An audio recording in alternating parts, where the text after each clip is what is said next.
Quiero que vayamos a las Escrituras en el libro de Hebreos, capítulo 2, versículos 1 al 4. Hebreos, capítulo 2, versículos 1 al 4. Y dice: Por tanto, es necesario que con más diligencia atendamos a las cosas que hemos oído, no sea que nos deslicemos, porque si la palabra dicha por medio de los ángeles fue firme, y toda transgresión y desobediencia recibió justa retribución, ¿cómo escaparemos nosotros si descuidamos una salvación tan grande, la cual, habiendo sido anunciada primeramente por el Señor, nos fue confirmada por los que oyeron, testificando Dios juntamente con ellos, con señales y prodigios y diversos milagros y repartimiento del Espíritu Santo según su voluntad? Hebreos 2, 1 al 4. Sin duda, el infierno está lleno de personas que nunca se opusieron directamente a Jesucristo, sino que simplemente rechazaron el Evangelio. A esas personas se refieren estos 4 versículos. Saben la verdad e incluso la creen, en el sentido de que la reconocen como verdadera y justa. Son conscientes de las buenas nuevas de la salvación provista por Jesucristo, pero no están dispuestas a entregarle sus vidas a Él. De modo que dejan pasar el llamado de Dios y caen en la condenación eterna. Esta tragedia hace que estos versículos sean muy importantes y urgentes. La enseñanza correcta exige una respuesta. En medio del tratado sobre los ángeles, el escritor intercala una invitación, aplica directamente a los creyentes lo que han estado hablando sobre Cristo, que Él es superior a todos y que Él es superior en todo y en todos, que es Él exaltado, que solo Él puede limpiar el pecado, que es Dios, que es el creador, que es digno de adoración. Da una invitación personal a sus lectores y oyentes a responder a lo que han aprendido. Podría decirse que aquí la doctrina se vuelve una invitación. Un maestro eficaz debe hacer mucho más que tan solo presentar los hechos bíblicos. También debe exhortar, advertir e invitar. Cuando el autor llega a Hebreos 2:1, ya está apasionado con el tema. Le importa la salvación de sus oyentes. No le satisface tan solo decir cuál es la doctrina y después terminar e irse. Anhela que sus lectores respondan positivamente a lo que dice. No solamente quiere que Cristo sea exaltado, sino también aceptado. Un maestro puede saber mucho de la verdad, pero si no tiene preocupación compasiva por la forma en que las personas reaccionan a esta verdad, no es un maestro valioso. La palabra de Dios exige una respuesta, y un maestro fiel de la palabra enseña para que respondan. Así era el apóstol Pablo, aunque era un gran teólogo con un gran dominio de la filosofía y la lógica, era apasionado. En Romanos 9:1 al 3, después de 8 poderosos versículos, después de 8 poderosos capítulos explicando el Evangelio, Pablo da paso a una explosión de interés. Verdad digo en Cristo, no miento, y mi conciencia me da testimonio en el Espíritu Santo que tengo gran tristeza y continuo dolor en mi corazón, porque deseara yo mismo ser anatema. Esta palabra significa maldito, separado de Cristo. Deseara yo mismo, dice el apóstol, por amor a mis hermanos, los que son mis parientes según la carne. Pablo tenía una obsesión santa por todas las personas, especialmente sus compatriotas judíos, que sus compatriotas judíos llegaran a Cristo. Hermanos, ciertamente el anhelo de mi corazón y mi oración a Dios por Israel es para salvación. Romanos 10:1. He aquí el carácter del maestro verdadero. Le interesa más que lo académico, más que la sola información de pedagogía. Tiene una preocupación compasiva por la forma en que las personas responden a lo que oyen, por lo cual, siendo libre de todos, me he hecho siervo de todos para ganar a mayor número. Me he hecho a los judíos como judío para ganar a los judíos, a los que están sujetos a la ley, aunque yo no esté sujeto a la ley, como sujeto a la ley, para ganar a los que están sujetos a la ley, a los que están sin ley, como si yo no estuviera sin ley. No estando yo sin ley de Dios, sino bajo la ley de Cristo, para ganar a los que están sin ley.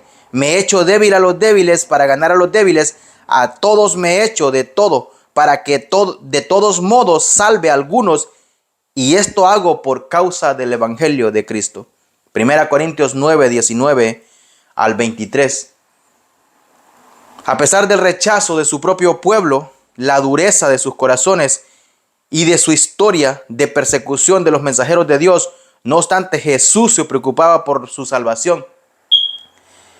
Jerusalén, Jerusalén, tú que matas a los profetas y apedreas a los que te son enviados, ¿cuántas veces quise juntar a tus hijos como la gallina junta sus polluelos debajo de sus alas y debajo de las alas, y no quisiste?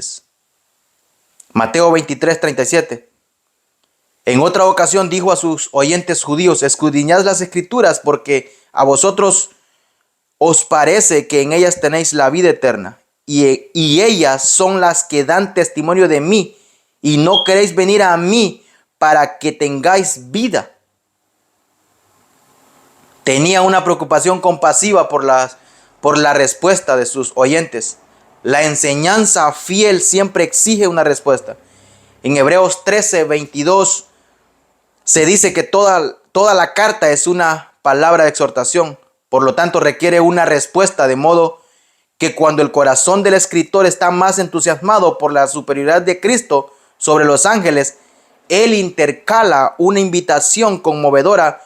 Como todas las buenas invitaciones, esta incluye tanto exhortación como advertencia. ¿Qué hacer y qué pasa si no lo hace? Los versículos iniciales de Hebreos 2 contienen la primera de 5 grandes advertencias intercaladas en el libro, a menudo como aquí, en medio de un discurso sobre las características superiores de Cristo. Es como si el escritor no pudiera avanzar mucho sin parar de hacer un llamado de atención. Y ahora, ¿qué van a hacer con esto? Podemos conocer todo lo que se pueda conocer de Jesucristo y aún así ir al infierno, si nunca lo hacemos nuestro por no hacernos suyos. Y hace una advertencia a los convencidos intelectualmente. ¿Cómo escaparemos nosotros si descuidamos una salvación tan grande, la cual, habiendo sido anunciada primeramente por el Señor, nos fue confirmada por los que oyeron? Hebreos 2, 3. La pregunta es: ¿a quién va dirigida esta advertencia?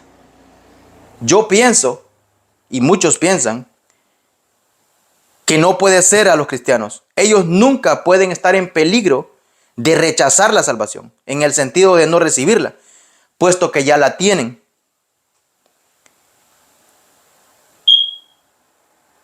Pueden rechazar el crecimiento y el discipulado, pero no pueden rechazar la salvación. La advertencia tampoco puede ser a quienes nunca han oído el evangelio, porque no pueden rechazar lo que ni siquiera saben que existe. Por tanto, la advertencia debe estar dirigida a no cristianos, específicamente a judíos convencidos intelectualmente del evangelio, pero que no lo reciben para sí mismos.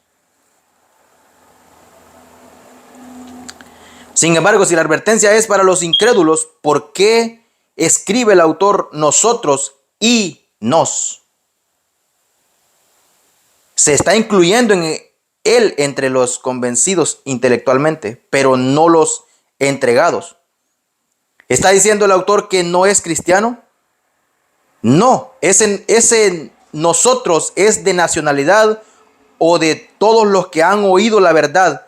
La decisión del autor de identificarse con sus lectores no implica que esté en la misma posición espiritual que ellos. Simplemente parece estar diciendo, todos los que hemos oído el Evangelio debemos aceptarlo. Todos hemos conocido a personas que dicen, sí, yo creo que Cristo es el Salvador y que lo necesito, pero aún no estoy listo. Aún no estoy listo para ese compromiso. Tal vez así sea su esposo, su esposa, su hermano o un buen amigo. Van a la iglesia y oyen la palabra de Dios. Saben que es verdad y que la necesitan, pero no están dispuestos a comprometerse y a aceptar completamente a Jesucristo. Tienen todos los hechos, pero no se han entregado. Son como las personas que creen que un yate los puede mantener a flote, pero no se suben. Creen que esta advertencia es a todos. Creemos que esta advertencia es a todos los que han oído el Evangelio. Conocen los hechos sobre Jesucristo. Saben que Él murió por ellos, que desea perdonar sus pecados, que puede darles una nueva vida, pero no están dispuestos a confesarlo como Señor y su Salvador. Con seguridad estas personas, con seguridad esta es la categoría de personas más trágica en la existencia. Por supuesto, el mensaje no está restringido a los judíos incrédulos. Es para cualquiera que esté al borde de la decisión por Cristo. Pero le dice que no por su propia voluntad y pecado, miedo a la persecución de su familia y sus amigos o cualquier otra razón. Y continúa rechazándolo. El hombre es necio, un necio más allá de todos los necios, una tragedia eterna, cuando no se decide por Jesucristo. El pasaje nos da tres grandes razones para recibir la salvación: el carácter de Cristo, la certeza del juicio y la confirmación de Dios. Por tanto, es necesario que con más diligencia atendamos a las cosas que hemos oído, no sea que nos deslicemos. Hebreos 2:1. Se preguntará usted, ¿qué tiene que ver eso? ¿Qué tiene que ver esa declaración con el carácter de Cristo? Por tanto, es equivalente en consecuencia. La primera razón a la que debemos poner atención está en el capítulo 1. Está hablando de Jesucristo. A Él se le llama Hijo, heredero de todas las cosas y creador del mundo. Hebreos 1:2. Él es el resplandor de la gloria de Dios, la representación exacta de la naturaleza divina, quien sustenta el universo, el purificador del pecado y el que se sienta a la diestra de la majestad de lo alto. Versículo 3. Los ángeles le adoran y le sirven. Versículos 4 y 7. Tiene unción sobre todos los demás. Es el Señor de la creación, el eterno e inmutable. Cristo es estas cosas. ¿Quién podría rechazarlo? ¿Qué clase de persona podría rechazar a esa clase de Cristo? El Cristo que vino al mundo como Dios encarnado, murió en la cruz para perdón de nuestros pecados, pagó nuestra pena, nos mostró amor divino y se ofreció a presentarnos ante Dios y a darnos su bendición y alegría más allá de toda imaginación. Jesús era la voz de Dios, Jesús era el Dios en el mundo, y rechazarlo es rechazar a Dios. Rechazar a Dios es rechazar la razón de nuestra existencia. El hombre que rechaza la salvación que Cristo en su magnificencia ofrece es totalmente un necio. A veces nos hacemos la pregunta, y yo en veces me pregunto, ¿cómo alguien puede saber quién es Cristo, admitir que el Evangelio es verdad y aún así no entregarle su vida? Qué misterio tan incomprensible, qué tragedia. En otras palabras, sobre la base de quién Cristo es, debemos prestar mucha atención a lo que sobre él hemos oído. No podemos oír estas cosas y permitir que se deslicen de nuestra mente. La palabra deslizarse y puede tener múltiples significados. Se puede usar para algo que fluye o se resbala, como un anillo que sale de un dedo. Se puede usar para algo que se cae y se queda atrapado en un lugar difícil. Se usa para cosas que por descuido las personas dejan deslizar. En consecuencia, debemos asegurar con prontitud nuestras vidas a las cosas que hemos aprendido. No sea que el barco de la vida se deslice por el puerto de la salvación y se pierda para siempre la ilustración en gráfica y apropiada. La mayoría de las personas no se lanzan al infierno de cabeza, o con una gran intención. Se deslizan para allá. La mayoría de las personas no le da la espalda a Dios ni lo maldice en ningún momento dado. La mayoría de las personas, bien despacio, casi imperceptiblemente, se deslizan por el puerto de la salvación y van a parar directamente a la destrucción, a una destrucción eterna. Un escritor lo puso en estas palabras tomando como base a Shakespeare.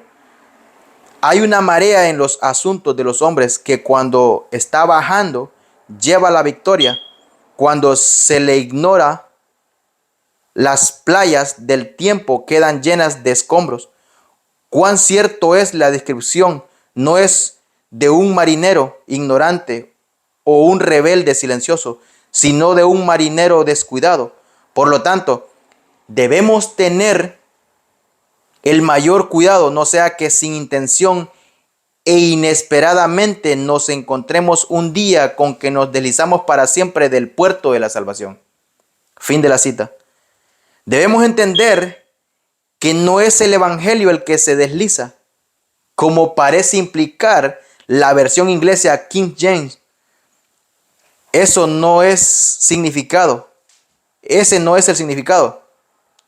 El griego y la mayoría de las traducciones modernas dejan claro que quienes se deslizan son las personas que no prestan atención. La palabra nunca se aleja de nosotros. El peligro está en que nosotros nos alejamos de ella. El puerto de la salvación es absolutamente seguro. Jesucristo es quien nunca se mueve, nunca cambia y siempre está disponible para quien quiera la protección y seguridad de su justicia. Para cuando se escribió Hebreos, multitudes de judíos habían oído el Evangelio, muchos directamente quizás de algún apóstol. Muchos sin duda estaban impresionados favorablemente con el mensaje, incluso intrigados por este. Lo oyeron y quizás le prestaron atención, pero la mayoría no lo aceptó. La advertencia de Jesús en Lucas 9:44 puede aplicarse a todo el Evangelio. Hacer que os penetren bien en los oídos estas palabras. Las palabras deben adentrarse a nosotros y provocar un cambio en nuestras vidas. No es suficiente con oírlo. Esto es tan solo el principio, como nos recuerdan Proverbios. Hijo mío, está atento a mis palabras, inclina tu oído a mis razones, no se aparte de tus ojos, guárdalas en medio de tu corazón, porque son vida a los que las hallan y medicina a todo tu cuerpo, a todo su cuerpo. Proverbios 4:20 al 22. Cuando oiga la palabra de Dios, haga la suya. No se deslice de ella, porque es lo más peligroso que puede hacer. No puede evitarse la pregunta de cuántos miles de personas están en el infierno pensando que estuvieron cerca de la salvación.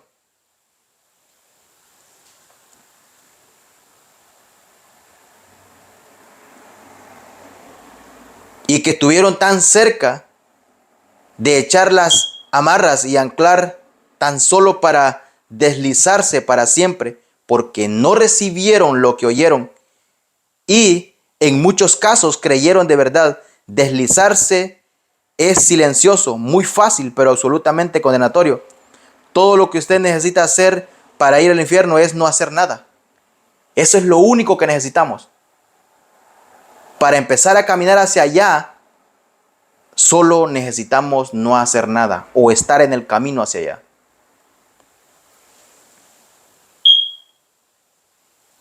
Resulta muy difícil entender cómo puede alguien rechazar a Jesucristo cuando ha visto su carácter. Como cristianos que vivimos todos los días con Jesucristo y lo experimentamos en nuestras vidas, me pregunto, ¿cuántas personas creerán que sus buenas obras, sus méritos y su religiosidad los está acercando paso a paso a Dios, cuando en realidad se están alejando más rápido de lo que creen que se acercan? Y ahí la tragedia en todo esto. Se despierta un día para darse cuenta cómo todo el tiempo anduvieron en la dirección equivocada. Una persona no debe estar nunca satisfecha con los sentimientos religiosos, con ir a la iglesia, con casarse con una pareja cristiana o con las actividades eclesiásticas.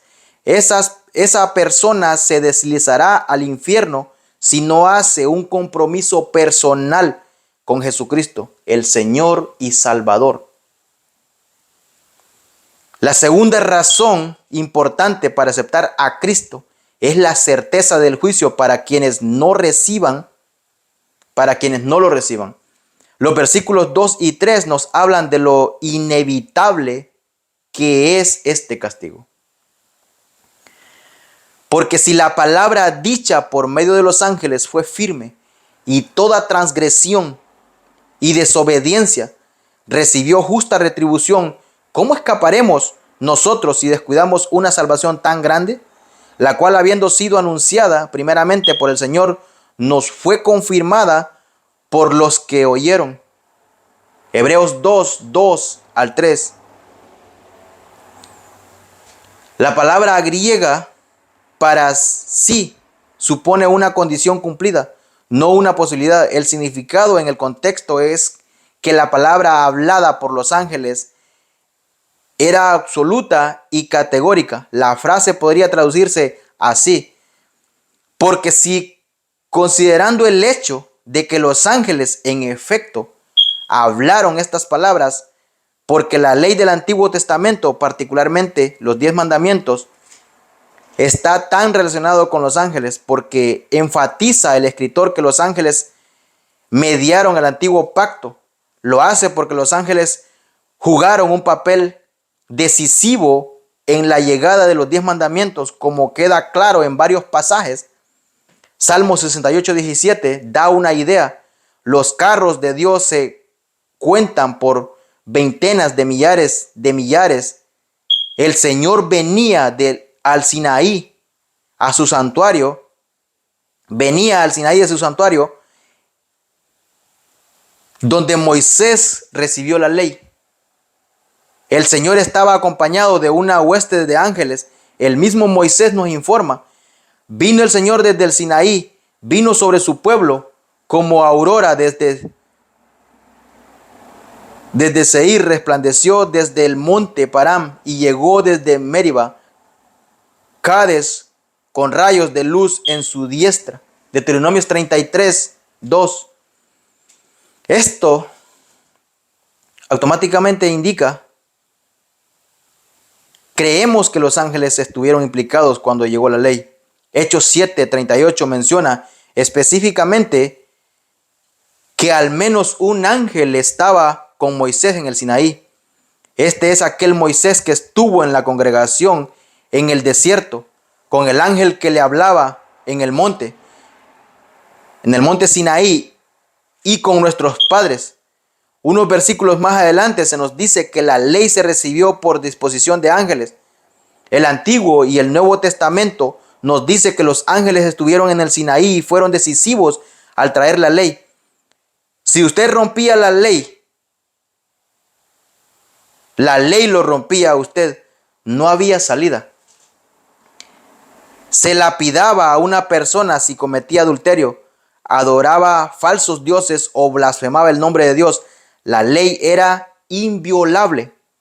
El castigo por la violación era seguro. Como dice nuestro texto, toda transgresión y desobediencia recibió justa retribución. La ley castigaba todo pecado y ese castigo era justo. Aquí se usan dos palabras para pecado: transgresión y desobediencia. Transgresión significa cruzar la línea en un acto voluntario. Es un pecado de comisión abierto, de hacer intencionalmente algo que sabemos errado. Sin embargo, la desobediencia conlleva la idea de no haber entendido perfectamente, aunque no en el sentido de una persona sorda que no puede evitar no oír.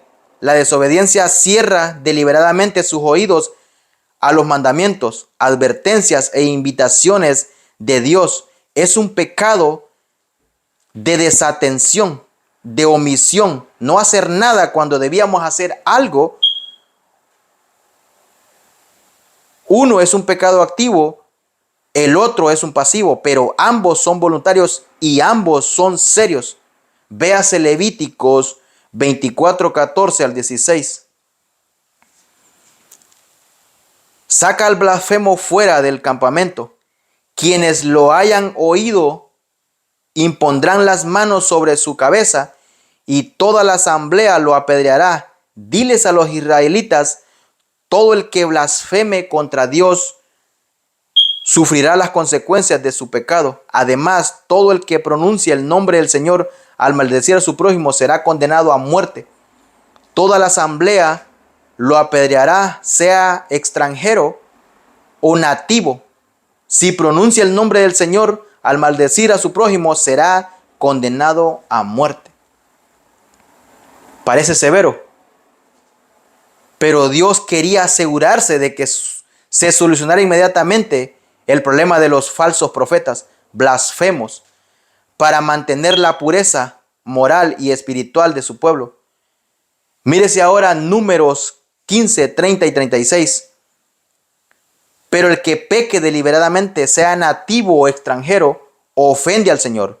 Tal persona será eliminada de la comunidad y cargará con su culpa por haber despreciado la palabra del Señor y quebrantado su mandamiento.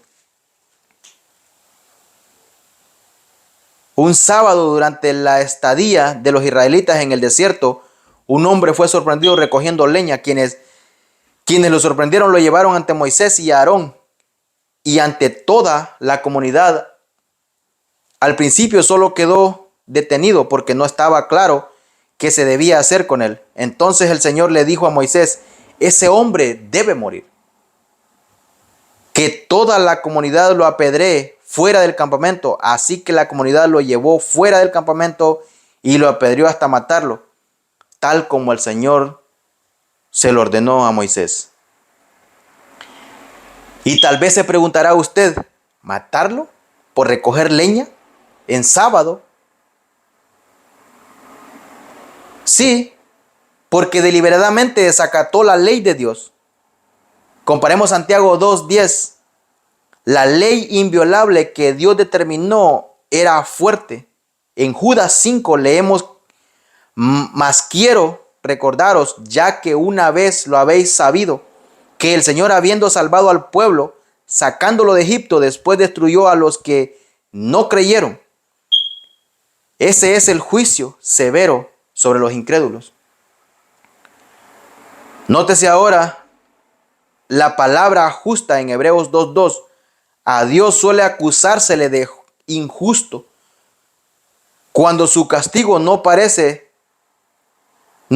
desproporcionado con la falta cometida. Pero Dios, por su propia naturaleza, no puede ser injusto. Bajo el antiguo pacto, castigó severamente a quienes eran puros, santos y querían vivir para Él. Su juicio sobre el pueblo de Israel era severo porque ellos sabían la verdad. El castigo siempre está relacionado con la luz. Cuanto más luz tengamos, más severo es el castigo. Jesús fue claro, muy claro al respecto.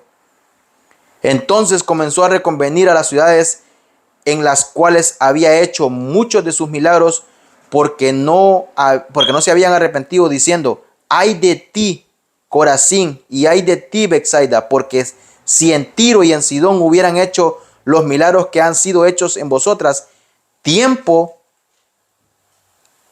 a que se hubieran arrepentido en silicio y en cenizas. Por tanto os digo que en el día del juicio será más tolerable el castigo para Tiro y para Sidón que para vosotras.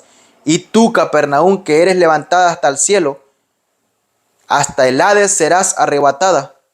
Porque si en Sodoma se hubieran hecho los milagros que han sido hechos en ti, habría permanecido hasta el día de hoy. Por tanto, os digo que en el día del juicio será más tolerable el castigo para la tierra de Sodoma que para ti. Mateo 11, 20 al 24. El principio es este: cuanto más sepa usted o yo, más grande será el castigo por no cumplir lo que usted sabe o lo que yo sé. Tiro y Sidón eran sumamente culpables de incredulidad y desobediencia, y en las escrituras Sodoma y Gomorra tipificaban la inmoralidad e impiedad más grosera, pero ninguna de ellas era tan culpable como Capernaum, Betsaida o Corazín, porque estas tres, además de haber tenido la luz del Antiguo Testamento, tuvieron la luz del mismo Mesías de Dios. Marcos registra una enseñanza similar de nuestro Señor: guardaos de los escribas que gustan de andar con largas ropas y aman las salutaciones en las plazas y las primeras sillas en las sinagogas y los primeros asientos en las cenas, que devoran la casa de las viudas y por pretexto hacen largas oraciones. Estos recibirán mayor condenación. El infierno es un lugar muy real. En el Nuevo Testamento se le llama lugar de fuego eterno, Mateo 25, 41, donde el gusano no muere y el fuego no se apaga. Mateo 9, 43 al 44 se le llama lago de fuego que arde con azufre, abismo o fosa sin fondo.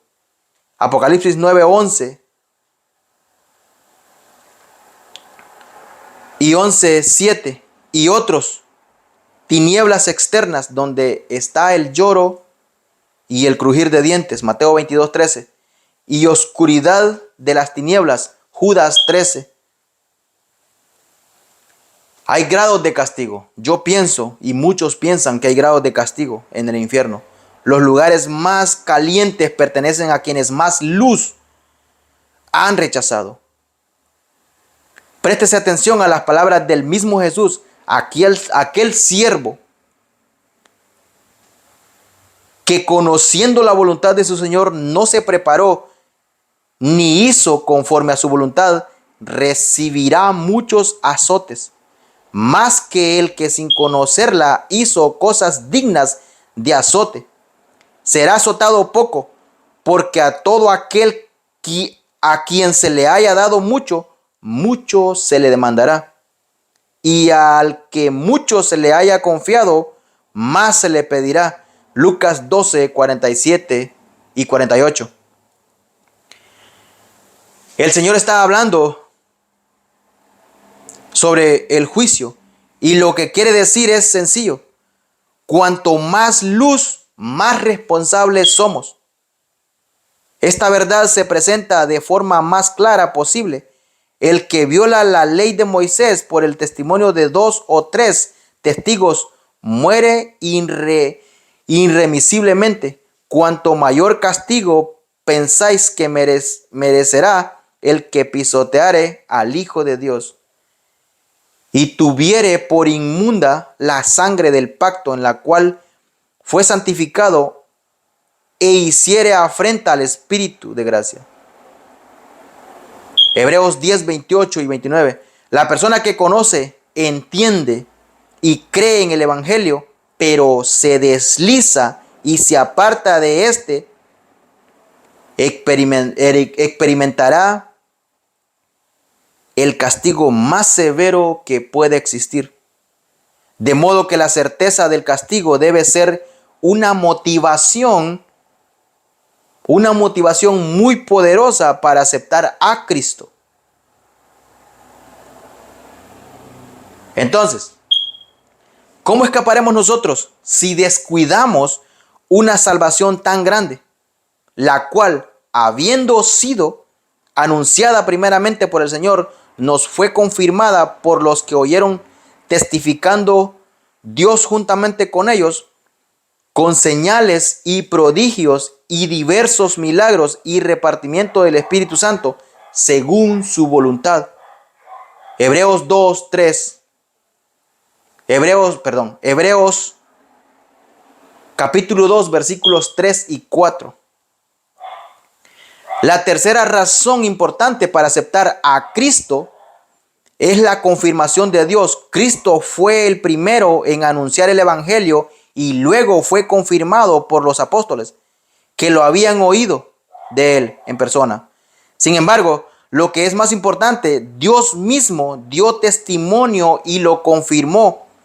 Cuando Jesús predicaba, también hizo algunas cosas que conferían más credibilidad al Evangelio. Él dijo: aunque no me creáis a mí, creed a las obras, para que conozcáis y creáis que el Padre está en mí y yo en el Padre.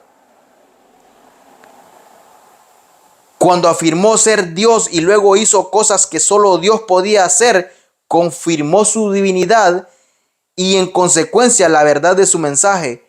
El día de Pentecostés, Pedro recordó a sus oyentes que Jesús Nazareno fue un varón aprobado por Dios entre vosotros, con las maravillas y prodigios y señales. Hechos 2, 22. Dios dio señales de confirmación semejantes a través de los apóstoles, los primeros predicadores del Evangelio. Después de Jesucristo, sin duda, muchos de los creyentes decían: ¿por qué debemos creerles? ¿Qué pruebas tenemos de que su mensaje viene de Dios? Siempre ha habido cantidad de falsos maestros por ahí. ¿Cómo sabremos que estos son auténticos? Así que Dios les dio la capacidad a sus testigos apóstoles de hacer las mismas cosas que Jesús hizo: señales, maravillas y milagros. Y de hecho realizaron milagros sorprendentes, levantando muertos, sanaron muchas enfermedades y aflicciones, y Dios confirmó el ministerio de ellos por medio de esas obras maravillosas.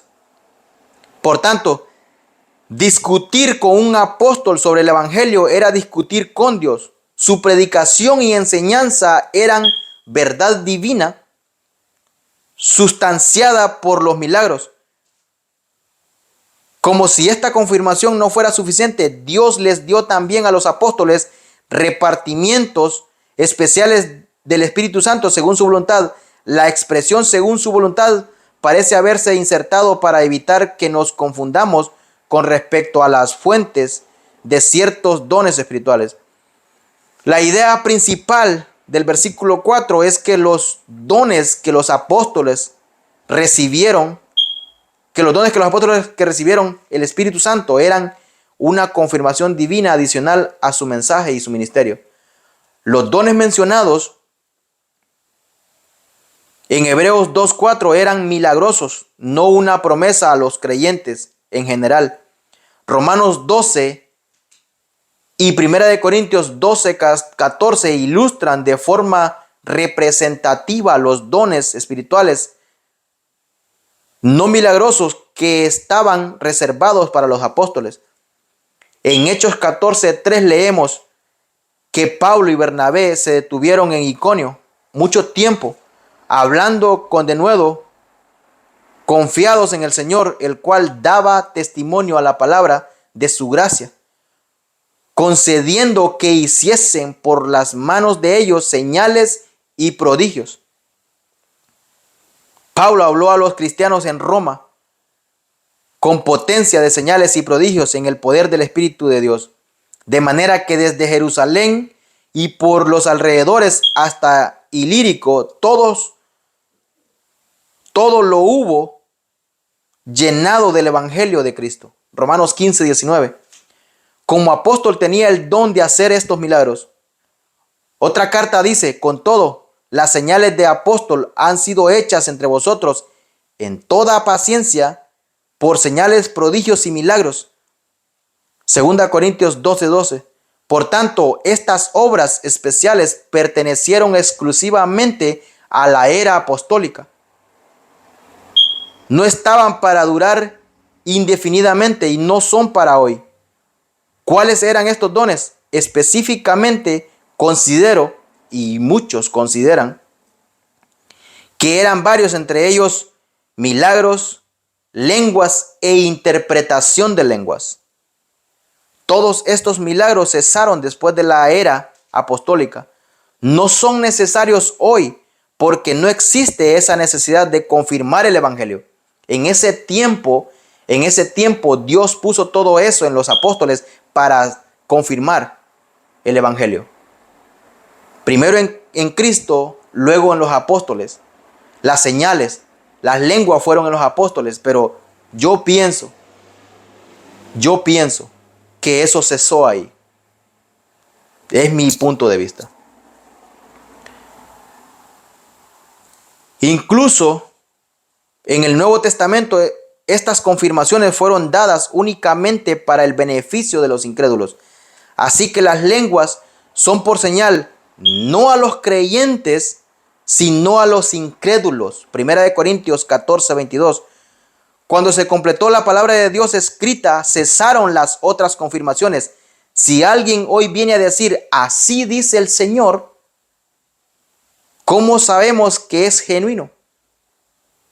Usted o yo lo verificaremos con lo que dicen las Escrituras. Así, las tres grandes razones por las cuales no se debe rechazar el evangelio de la salvación son el carácter de Cristo, la certeza del juicio y la confirmación de Dios. Dios ha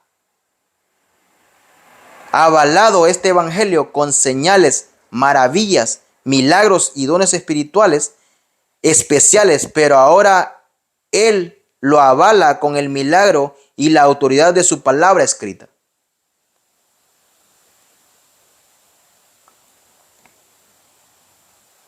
Espero que no se diga de usted que rechazó a Jesucristo. Rechazar la salvación de Cristo puede costarle a usted la bendición eterna, la dicha eterna y traer sobre su vida juicio condenatorio, castigo eterno. No deje que la gracia de Dios se deslice. Actuemos hoy.